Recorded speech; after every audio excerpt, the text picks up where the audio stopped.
Doctor साहब, आप ये कह रहे हैं कि मियाँ साहब जो शख्सियात के नाम नहीं दे रहे, इसके नतीजे में तलखियाँ कम हो रही हैं? तलखियाँ तो कम हुई हैं ना, और इतने अरसे से साल से जो मुल्क में पोलराइजेशन हुई हुई है, मतलब कालम गलूच, ये पता नहीं जानी दुश्मनी एक दूसरे के, पता नहीं मर दो मार दो मर जाओ क्या करो खुदा, तो ये तलखियाँ तो कम हुई हैं। लेकिन ये बात जो है ना, ये मुझे पता नहीं, ये कुछ अजब सी लग रही है कि तमाम मामला हल हो जाएंगे, तो केसेस भी हल हो जाएंगे, जल्द से भी 2/3 भी हो जाएगी, सब कुछ हो जाएगा अगर 4 लोगों के या 5 लोगों के नाम ना लिए जाएं। तो ये कुछ अजीब सी बात है, मतलब इसके अलावा कोई बातें होनी चाहिए जो कि हमें पता चले कि भाई, मतलब और कुछ, मतलब ये कोई इतना बड़ा कॉम्बो पैकेज अगर बन रहा है, अंडरस्टैंडिंग हो रही है जो कि हो रही है, नजर बनेगा तासुर बन रहा है, लेकिन उस तासुर के साथ ये क्या, एक कहते हैं ना कि एक वो, अच्छा स्पीच उनकी अच्छी कंपोज स्पीच, मगर मैंने कहा ना, क्योंकि जहन में बैक ऑफ द माइंड अगर एक चीज़ हो कि वो ये सोच रहे थे और फिर उसके बाद तब्दील हुआ और फिर उन्होंने कहा, और बड़ी अच्छी उन्होंने तकरीर और ये सारा बड़ा अच्छा जलसा भी, लेकिन ये जो चीज़ है ना कि ये उसके नतीजे में सब ठीक हो जाएगा, मतलब नाली भी ख़त्म हो जाएगी, केसेस से भी ठीक हो जाएगा, ये हो जाएगा, और 5 नाम नहीं, ये क्या कंडीशन है, ये किसने, ये मतलब ये कुछ अजीब सी बात है। बहरहाल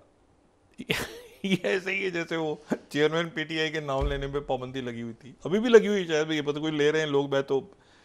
मतलब है कि हिफ्ज़ मा तकद्दुम के तौर पे पहले, लेकिन कुछ अजीब सी ये है बात है, ये अगर यही कंडीशन है तो बहुत ही अजीब कंडीशन है, और इसमें कुछ भी नहीं है, और बस बाकी जो मर्जी करें, ये 5 नाम बस नहीं, चलें जी, ये तो बड़ा अच्छा नाम है, ये तो बड़ी मज़ेदार किस्म की ये है, अगर इस तरह से मामला हल हो रहे हैं तो ये तो बड़े, ये बात जो है ना, ये कुछ मुझे मैंने कहा ना, अभी चंद दिनों में देखते हैं कि अभी इसमें क्या होती है, अभी अदालतों में आगे पीछे दाएं बाएं क्या होता है, लेकिन ये कि नाम ना लेने पे पूरी हुकूमत मिल जाए 2/3 के साथ, तो इससे और क्या चाहिए। अच्छा, तो पीपल्स पार्टी से कहें, वो तो कहेंगे कौन भाई, ये लोग कौन है, हम तो जानते थे, हमने तो पता ही नहीं, हम तो नाम ही नहीं सुना इनका, बस ये तो बड़ी ज़बरदस्त कंडीशन है, अगर ये कंडीशन है तो एनीवे, लेकिन तलखियाँ कम हुई, कम होनी चाहिए, और ये ख़त्म होंगी तलखियाँ तो मामला इलेक्शन की तरफ जाएंगे ना, अब इलेक्शन में देखिए क्या फ़ैसला आता है, और आगे बढ़ेगी, मुल्क आगे बढ़ेगा किसी तरफ, तो अच्छा है कि तलखियाँ कम हो, लेकिन कंडीशन के तौर पे समझ नहीं आ रहा कि इसके, ये तो फिर हर कोई तैयार, आप यकीन करें इनमें से किसी शख्स को मैंने मतलब नाम सुनना तो क्या, पढ़ा भी नहीं, दूर दूर तक कभी मेरे कानों से, देखे ना, हम भी तो, लोग भी तो बैठे हैं तो ये कितनी आसान कंडीशन है, मैंने कहा इसीलिए कुछ आसानी से जो है ना ये हजम नहीं हो रही बात, कुछ और भी है इसके पीछे, कुछ कोई है मसला और भी अभी है, वो आएगा सामने। अच्छा, तो दूसरी जो बात है वो ये है कि ये क्या ट्रक की बत्ती है कि अमेरिका रोज़ एक बयान दे रहा है, रोज़ अखबारों में आ रही है अब खबर कि अमेरिका ने रोक दिया, इसराइल कह रहे हैं हमें अमेरिका ने रोका हुआ है, छोड़ दो मुझे, पकड़ो मुझे, पकड़ो मुझे, पकड़ो मुझे, छोड़ दो वरना हम पता नहीं क्या कर देते जाके, और रात को फिर एक बंदा मारा गया। अच्छा, इतनी तलखी है पूरे खत्ते में, क्योंकि देखें 222 होस्टेजेस हैं जी, 450 बंदा रात को शहीद हो गया, दोबारा 436 या 500, और आज फिर बमबारी होगी रात को, ग्राउंड ऑफेंसिव नहीं हो रहा, रास्ते बंद हैं, वही रफा क्रॉसिंग बंद है, और आप सिर्फ उसका वो देख लें कि लोग कहाँ फंसे हुए हैं। अच्छा, शुमाल में तो बॉम्बिंग मुसलसल हो रही है, वो जनूब की तरफ आते हैं तो यहाँ बॉम्बिंग, शुमाल में जाने पर मजबूर, हॉस्पिटल वहाँ पे हैं, ये हॉस्पिटल देखें गज़ा में बने हुए हैं ना, एक शहर है जिसको, जहाँ पर वो अच्छा, एक ओल्ड गज़ा भी है, उसके साथ ही एक ओल्ड गज़ा भी है जहाँ पे ये पुराने चर्च हैं, मसाजिद हैं, ये वो, तो उसके बाद नया गज़ा बनाया होगा, तो उसमें यूनाइटेड नेशंस और ये जो यूनिसेफ और ह्यूमन, ये सारे यहीं पर, वो टावर शावर भी गिरा दिया, वो जो 14 मंजिला टावर था, तो वो तो इसको बॉम्बिंग से ही कह रहे हैं कि हम इसको बॉम्बिंग से गिरा देंगे, शायद हमें सारे ही लोग मार देंगे, शायद हमें ज़रूरत ही ना पड़े ग्राउंड ऑफेंसिव की। ये वो मरहला है जिसके ऊपर कहीं पर प्रीएम्प्ट कर देगी हमास, जिसका ख़तरा है, या प्रीएम्प्ट कर देगी हिजबुल्लाह, ठीक है, क्योंकि कल की शहादतें बहुत ज़्यादा हुई हैं। अच्छा, अब ये जो चक्कर है ना कि जी हमने तो मना किया था वो खुद कर रहे हैं, हमने तो मना किया था वो खुद कर रहे हैं, हमने तो मना किया था खुद, और वो कर रहे हैं स्ट्राइक, ज़मीन से नहीं कर रहे, ऊपर से हम बॉम्बिंग कर रहे हैं। ज़मीनी हमने हमला रोका हुआ है इसलिए कि हमारे ऊपर बड़ा प्रेशर है अमेरिका का, बाकी फ़ज़ाई बमबारी जितनी करनी है हम करते रहे। इसके ऊपर कहीं प्रीएम्प्टिव स्ट्राइक के चांसेस हैं हिजबुल्लाह की तरफ से, अभी हमास ने होल्ड किया हुआ है। लेकिन कोई ऐसी बात है गालिबन, मैं यहाँ पे कोई मफरूज़ा बात नहीं करना चाह रहा, जो अंडरस्टैंडिंग गालिबन हमास ने भी कतर के थ्रू करवाई है कि ये मतलब इनको होल्ड करें। मतलब हम अभी होस्टेजेस को हमने बतौर मेहमान रखा हुआ है, लेकिन ये मामला अगर ख़राब हो गया, कतर की पोजीशन देखिए, कतर बीच में दरमियान में है और अमेरिका ने भी कतर को डाला है, तो वो 2 ख़वातीन, तो ये मामला होस्टेजेस का निकलना फिर किन शराइत पे आगे क्या होगा, मेरे ख्याल से या तो अमेरिकन कह रहे हैं कि हमारे बंदे पहले छोड़ो, उसके बाद जो करना है इनके फ़ौजियों के साथ करो, इसराइली फ़ौजियों के साथ, या तो कोई ऐसा मामला है। लेकिन ये है कि अभी ये होल्ड हुई हुई चीज़ें, और ये जो मैसेज है कि जी ईरान के वज़ीर ख़ारजा ने बात की, पूरी अरब दुनिया, पूरी इस्लामी दुनिया, यानी जो सबसे बड़ा आबादी के लिहाज से मुल्क है दुनिया में, मुसलमानों की आबादी के लिहाज से, इंडोनेशिया, तो इंडोनेशिया के जो वज़ीर आज़म हैं, वो इंडोनेशिया के जो सदर हैं वो सऊदी अरेबिया पहुँचे और उनकी यहाँ पे वली अहद से मुलाकात हुई है, ठीक है। उसके बाद उनका जो इंडोनेशिया नहीं मानता इसराइल को ताल्लुकात नहीं है, तो उनकी जो स्टेटमेंट आई है तो खुल के उसमें उन्होंने तो फ़लस्तीनियों का साथ दिया है, ठीक है। इंडोनेशिया 5th स्लाइड,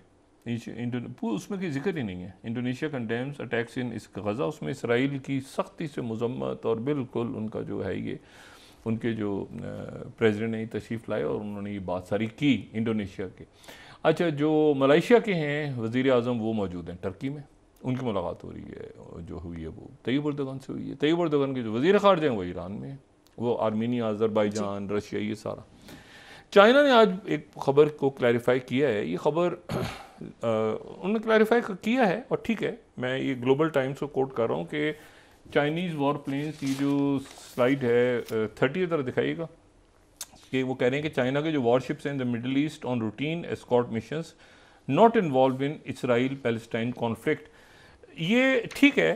कि उनका ये आया है कि वो किसी झगड़े में इन्वॉल्व नहीं है उनके वॉरशिप्स, लेकिन मैंने जो बात उस दिन चंद रोज़ पहले बात की थी कि ये 6 जो वॉरशिप्स हैं ये 7 अक्टूबर के बाद आए हैं। ये 7 अक्टूबर का जब से ये शुरू हुआ है इशू, ये मसला शुरू हुआ है इसराइल का और हमास का, उसके बाद ये चाइना के वॉरशिप्स जो हैं इन्होंने अपने रूट्स चेंज किए हैं और ये इस खत्ते में मौजूद हैं। चाइना ने वजाहत की है इसकी कि वो लड़ाई में नहीं है। हमने भी ये नहीं कहा था कि लड़ाई में है, हमने कहा था कि यहाँ पे मौजूदगी चाइना की है, जिस तरह से ब्लैक सी में रशिया की बढ़ गई है। और उसमें अब ये जो बात है कि इलेक्शन हो, एक्सीडेंटल वॉर नहीं होनी चाहिए। ये दरमियान में खत्ते के अंदर, आज ऑस्टिन लॉयड ने भी कहा है कि ये कहीं स्पिल ओवर ना हो जाए, फैल ना जाए। जो मुल्क बीच में टर्की, सऊदी अरेबिया, यूरोप के ममालिक, अमेरिका, मतलब जो मुल्क दरमियान में कोई सुलह सफाई करवा सकते हैं, लेकिन मसला ये है कि अगर एक दिन रात को अचानक सुबह 2 मगवी रिहा होते हैं, रात को 450 बंदा, सबसे ज़्यादा शहादतें कल रात को हो गई हैं, तो ये तो फिर मैंने आपसे कहा ना कि किसी भी वक्त, और साथ ही ये 1.5 से 2 लाख मिसाइल अगर ख़ुद इनके, हमारे बाकी कैलकुलेशन भी इतनी ही थी तकरीबन, क्योंकि ये हिजबुल्लाह जो है वो हमास से कहीं ज़्यादा स्ट्रेंथ रखती है। सही हो गया। तो बहरहाल अब ये देखें कि ये मामला जो है ये उधर बाइडन का मसला है, अटलांटिक का एक और अटलांटिक, अगर 18 स्लाइड हम दिखा सकें, ये नतनयाहू भी ज़बरदस्त हो गए हैं दरमियान में कहीं जो है ना, एंड ऑफ नतनयाहू, बीबी नतनयाहू भी अपने चक्करों में ना, उनके 3 वज़ीरों ने कहा है कि नतनयाहू नहीं गया तो हम इस्तीफ़ा दे देंगे। इनकी काबीना के 3 वज़ीर इस्तीफ़ा दे देंगे शायद अगले 24-48 घंटों में। नतनयाहू का फेलियर है, ये जाए अपनी हुकूमत छोड़ के। तो मसला ये है कि ये अब देखते हैं कि मामला कहाँ जाता है। अल्लाह ताला ये बस ये जाने बहुत गई हैं रात को कर, ये रात के वक्त जो बॉम्बिंग हुई है ना, और ये इसमें मैंने आपसे कहा ना कि पहले दिन से लेके अब तक वो गुस्सा जो है ना बढ़ता जा रहा है। या तो ये है कि ये खुद डिले होगा, तो इसके दौरान अगर अब ये जारी रहेगा तो या तो हिजबुल्लाह आ जाएगी बीच में, या हमास उनको आवाज़ दे देगी और फिर ये मामला हाथ से निकल जाएगा। तो कतर या तुर्की या दीगर जितने ममालिक दरमियान में गुफ्तगू कर रहे हैं मिस्र भी और यूरोपीय मुल्क भी और बाकी भी, तो उनको चाहिए कि वो ज़रा पहले जंगबंदी करवाएं। जंगबंदी को कमाल देखें, अमेरिका ने वीटो कर दिया है सही हो गया उस दिन जंगबंदी को, कि कम से कम बॉम्बिंग तो रुकती ना, तो फिर बात आगे बढ़ती कहीं। बॉम्बिंग को वीटो कर दिया है, बॉम्बिंग जारी है।